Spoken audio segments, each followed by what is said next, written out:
కృష్ణ, నీవు ఆత్మ శాశ్వతమని చెప్తున్నావు.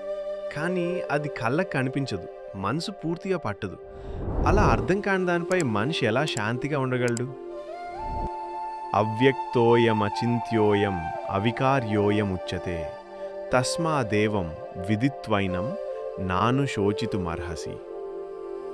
అర్జున, ఈ ఆత్మ కనిపించదు. పూర్తిగా ఊహించలేం, మార్చలేం. అందుకే దీనిపై వాదిస్తూ శోకించాల్సిన అవసరం లేదు.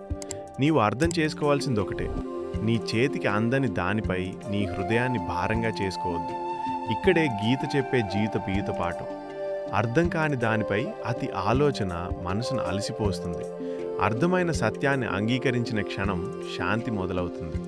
అందుకే అర్జున, ప్రతి ప్రశ్నకు సమాధానం కావాలనుకోకు. నీ భయాన్ని కాదు, నీ నిజ స్వరూపాన్ని నమ్ము.